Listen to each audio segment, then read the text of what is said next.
พี่น้องขออนุญาตกลับเฮือนก่อนคำแล้วพี่น้องได้ใช้กับแต่ช่อง3 หลังซื้อๆเด้อนั่น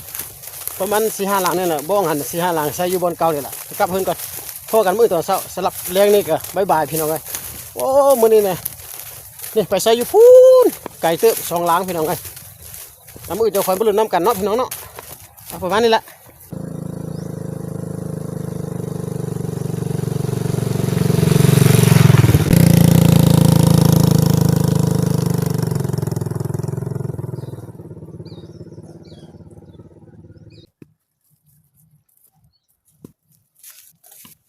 เอาสบายดีพี่น้องวันนี้ออกมายามกับหนูโอ้มาไก่เติบพี่น้องนี่จนฮอดเทียงนาละเทียงนาทิ้งสวนละพี่น้องใส่ไว้แต่2 หลังยามนี้แล้วก็จึงจะไปอยู่พูนจุดเก่าใหม่เดิมมันละใส่อยู่ประมาณ7-8 หลังนี่แหละพี่น้องทั้งบ้องได้ไปแต่ว่าพี่น้องไปเบิ่งก่อนมีแต่2 หลังน้ำกันแล้วอันนี้ก็จักจะมันบ่มันมาเลาะแถวนี้บ่มีวนใส่พี่น้องก็เลยว่ากลับขึ้นไปอีกโอ้มาไก่เติบจะหุ้มคาอยู่บ่ก็ไปเรื่อยน้ำกันไปมันบ่มันก็ฝากไปเป็นกำลังใจล่วงหน้าก่อนเด้อพี่น้องเด้อไป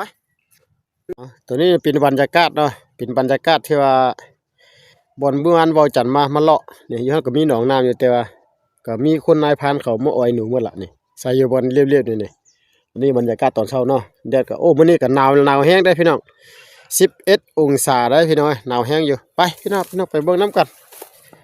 โอ้ยกักจะมันบ่มักก็ใส่ไว้2 หลังซื่อๆเด้อพี่น้องเอ้ยแถวนั้นเมื่อวานก็เขาจะแม่นเขาดูดหนองเอาป่านะตุบอยู่หลังแรกอยู่นี่แหละโบราณซ้ำนี่รุ่นแบบใส่บ่ใส่เยอะได้นี่นะใส่ให้มันแบบลักษณะเย็บเอานะแต่ว่าหนูบ่เที่ยวนี่เห็นบ่โบราณซ้ำ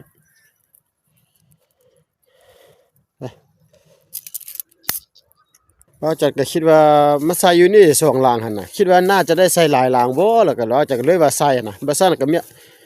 มีแต่2 หลังบ่จังก็จะบ่ใส่แหละเพราะฟ้าก็จะค่ำได้แล้วก็เลยว่าหิมานะพี่น้องเอ้ยเนาะบรรยากาศตอนเช้าโอ้ไปพ่อกันอยู่จุด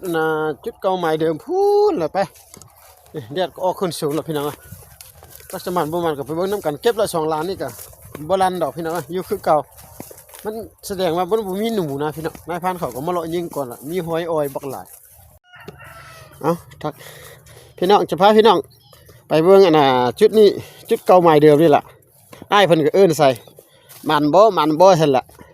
แต่เขาก็เดี๋ยวนี้กำลังจะไปเบิ่งพี่น้องคันจะมันกับวันนี้บ่มันกับวันนี้แหละพี่น้องไปย่างไปแล้วไปเบิ่งน้ำกันบ่เลยโอ้ยหนูนี่เป็นตาสะอ่อนพี่น้องหอบ3แล้วเด้อว่าจันมาอยู่นี่น่ะหอบ3แล้วแต่ก็ยังบ่ได้พอโตใช่แล้วพี่น้องเอ้ย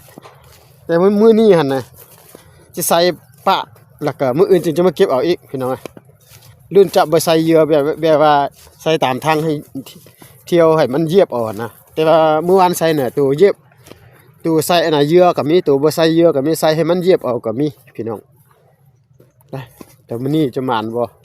คันบ่หมานก็ขอโทษอภัยนำพี่น้องคันหมานก็ถือว่าเป็นการดีพี่น้องเอ้ยเนาะการหากินก็ยุ่งเนาะนี่แต่นี่น่ะคันหน้านี่หนูก็มีอยู่ก็บ่หลายตัวประมาณ 2-3 ตัวนี่นะมันคดกินหากินเลยนะ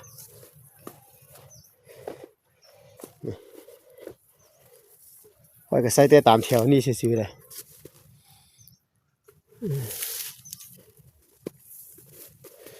ทางมันก็บ่เที่ยวอยู่แต่มันบ่ได้เที่ยวดุนะมันเที่ยวน่ะมันโดนไปนี่ตามแถวนี่ล่ะใส่เบิ่งนี่บ้องก็สิบ่ถึกบ่จักคือว่าบ่นิ่งบ่ติงหยังอันนี้ค่อยบ่ได้ใส่กลับว่ะบ่ใส่กันนี่ค่อยใส่ไว้เห็นบ่ในเหยื่อนี่เห็นบ่นี่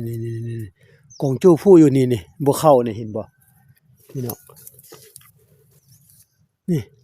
บ้องนี่ก็บ่ออกนี่ใส่บ้องไว้นี่ค่อยยังจะปะคือเก่าเด้อบ้องก็ยังบ่ลันนี่หนูมันสลัดพี่น้องเอ้ยงึดหลายได้เบาจันก็ได้เนาะหลังนั้นก็ยังบ่ลันนี่หลังนี้นี่นั่นใส่เข้าไว้นี่ยังปะไว้คือเก่านี่แหละนี่เบิ่งมาทางนี้โอ้โธ่หนูเราบ่เข้าพี่น้องเอ้ย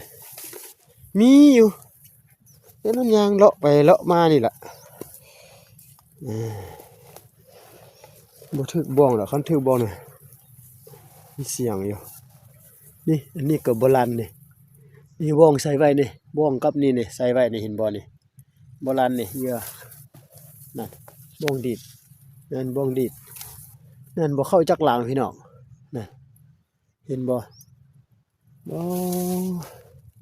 บ่เข้าจักหลังเลยพี่น้องบ่ลั่นอีกแล้วบ่ลั่นอีกแล้วบ่นี่ก็สิ้นทางมันสิ้นทางหนูไปมาๆแถวนี้นะแต่ว่าจันสิเอากลับหั่นลงวันนี้เนาะลงอีกพี่น้องเอ้ยแต่ว่ารุ่นบ่ใส่เหยื่อเด้อบ้องนี่หลังนี่ดีดหลังนี่บ่ดีดนี่แต่ว่าหลังนี่ดีดนี่บ่ถึกพี่น้องมันดีดแนวใดนี่พี่น้องเอ้ยหลังนี่แสดงว่าดีดอยู่แต่บ่เข้าเว้ยโอ้ยไปอีกใส่ปลาก่อนพี่น้องจักมือหนึงอีกมันก็บ่เป็นหยัง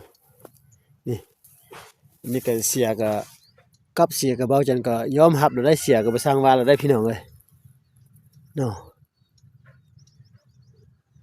เสียก็เสียบ่เสียก็บ่เป็นหยังพี่น้องนี่ใส่เหยื่อนี่ยังบ่เข้าเด้อพี่น้องเด้อพี่น้องเราจะเอากลับลงอีกพี่น้องเอ้ยโอ้ป้าไว้ละยอมรับแล้วเด้อคันเสียก็บ่สร้างว่าแล้วพี่น้องเอ้ยนี่ใส่อยู่นี่กระลางหนึ่งยังบ่ลงนี่ยังบ่ลั่นนี่ไปเบิ่งวันนี้ก่อนพี่น้องอยู่นี่ใส่ในปลานี่หลังหนึ่งโอ้ถูนูนมินี่แม่พี่น้องเขาบ่เข้าโอ้ยยอมได้ยอมบ่จันกันยอมเด้อหนูอยู่นี่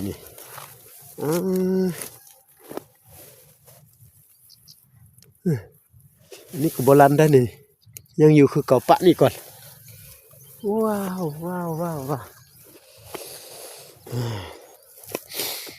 เหี่ยวอีกแล้วมือใดกับมือนั่นพี่น้องเอ้ยเฮ็ดจังไดเนาะคือว่าหากินไม่ยากแท้วะนั่นคลองหนูเห็นบ่นี่พี่น้องมันย่างตามทางนี่นั่นนี่ตามทางนี่มาตามทางนี่พี่น้องเอ้ยน่ะมันมาตามทางนี่เข้าไปอยู่ป่าพี่น้องเราจันจะใส่กลับตึมหลังนึงบ่นี่หั่นใส่ป้าไว้ใส่แบบเย็บเอาอีกเด้อคือเก่าพี่น้องสิหมดละพี่น้องเอ้ยว้ายใส่เนาะนี่บ่นี่ยังบ่เหยียบพี่น้องยังบ่เที่ยวนี่ยังกลางไว้กับเหยียบเฮามึงมาบ่ปลาอีกจักมือหนึ่งนะพี่น้อง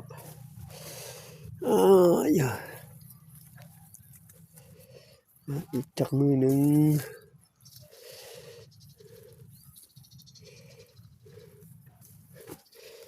ลงมา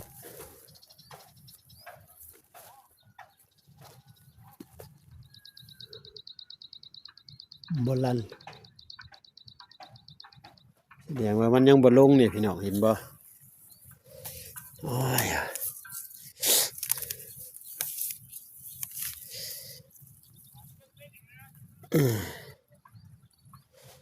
พี่น้องแสดงว่ามืดแล้วกับเหยียบก็บ่เอาพี่น้องไงเป็นได้กะปะนี่ก็ได้พี่น้องเนาะแล้วมื้ออื่นจะคอยมาลุ้นน้ำกันอีกพี่น้องนี่เฮายางเข้าไปเบิ่งอยู่แถวนั้นเบิ่งว่ามีหอยหนูบ่พี่น้องไปขอขอบใจเด้อพี่น้องมื้อนี้ก็ที่ว่าเหี่ยวอีกแล้วเด้อมื้อนี้ก็ได้บ่หมานอีกแล้วพี่น้องเอ้ยโอ้เที่ยวนี้ก็ได้ปะอีกจักนึงแล้วก็วิ่งลงกันแต่บ่จันจะไปเลาะเบิ่งหนูแถวนี้มันมีบ่